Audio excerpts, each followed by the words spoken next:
back, everybody.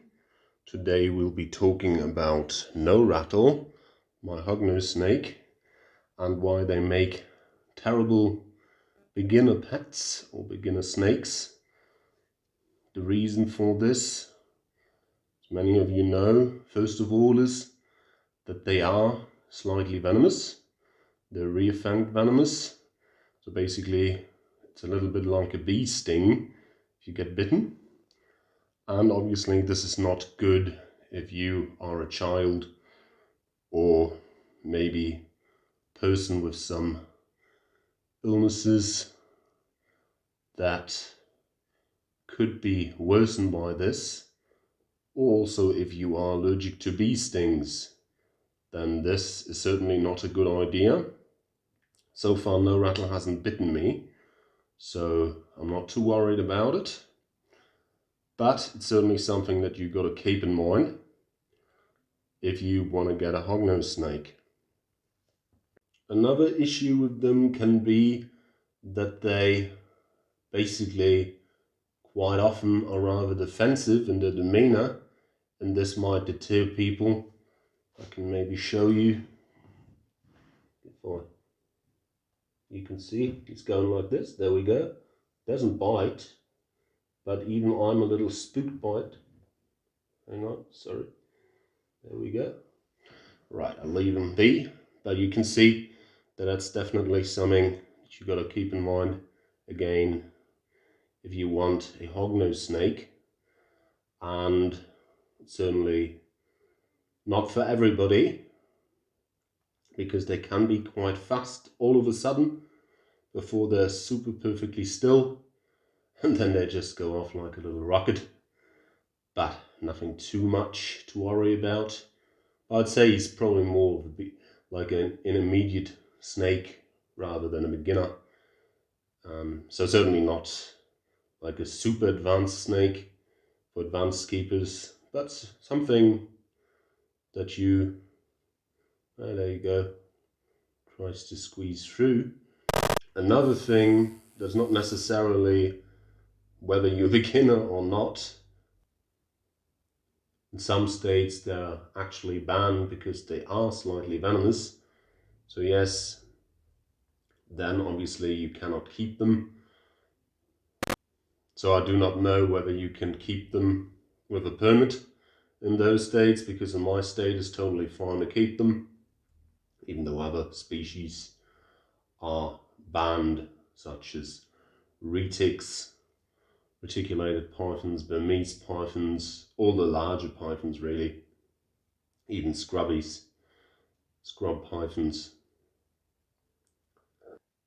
Another thing that's quite often overlooked is that they are rather small, therefore in my opinion absolutely not good for kids. I mean, Norattle is not fully grown obviously, but usually you get them this size. So if you get a bigger one, then maybe they could be handled by children, but as I said, if they are slightly venomous, then that's definitely not a good idea, because a bite can always occur even with a snake that is absolutely fine, usually all of a sudden provoked, and then that's it. And yes, it is true, a bite by a hognose doesn't necessarily mean it's a venom bite, can be a dry bite, and they need to massage basically the venom into their prey usually, in order to get it inside, because they do not really have those injections like real vipers. But it is certainly something that people quite often overlook when seeing hognose snakes, and I think quite often they are seen as beginner snakes, so I thought it's a good idea to make a video about it, saying that they're not, because in my opinion they are not. In my opinion, there are hardly any snakes anyways for children to begin with. One of them is definitely the corn snake. Also the ball python, in my opinion, not a good beginner snake at all, especially for children. Again, if you're a responsible child or teenager, then maybe a ball python is fine. But again, hognoses are certainly not one of them. So if you are an adult, done all your research, and you're a responsible person all in all, then yes, you could start with a hognose if it is really what you want, but only in this case, in my opinion.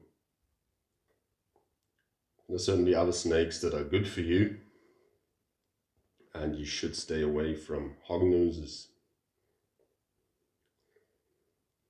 If done your research and you're ready for it, or you are an intermediate keeper, then hognoses are certainly the species that is quite often overlooked in general. In my opinion, they have so many super cool features about them. So I definitely love Norattle. I'm rather happy that I got him. I was also rather reluctant. I think I mentioned in the other video about him. So go check it out if you haven't already, then you'll know more about hognoses. But all in all, yes, I do love Norattle, and I'm very happy having him here with my reptile family. But again, in my opinion, not a beginner snake, and this should definitely be understood. And as usual, if ever you keep any species of reptile, do your research, do it properly. I never said that before, but I usually do my research like at least 3 months in advance, usually even a year, just to be absolutely super prepared for them, because there's always something that you have to know about them that might be different than to other species. So if done that, then by all means, go ahead, get your hognose. But as I said, not as a child or a person with some underlying illnesses. This might be an issue and could, if something happens, really be bad for us all in the hobby. I think there's also something that people do not mention often enough. So if either of us messes up, it might affect the entire hobby, even worldwide sometimes. So please be absolutely responsible keepers, then we can enjoy our beautiful hobby for much longer, and in the end our animals will also benefit from it because they can stay with us all their life. All right, thank you so much. I think I'll cut this now and hope you learned something new, could basically take something with you and apply it to your keeping. If you have any questions, obviously let me know. If you want to discuss something here, no worries, drop it in the comments. And if you really like what we do here, share it with whoever might be interested in it. It really helps us out as we want to grow this channel. And yeah, thank you so much for watching, listening, and hopefully learning. All right, everybody. Cheers so much. Have a good one. And if you like what you just saw, make sure to hit that like button, also the subscribe button, as well as the bell not to miss any future videos. You can also follow the Replicate's journey on Instagram for even more awesome content.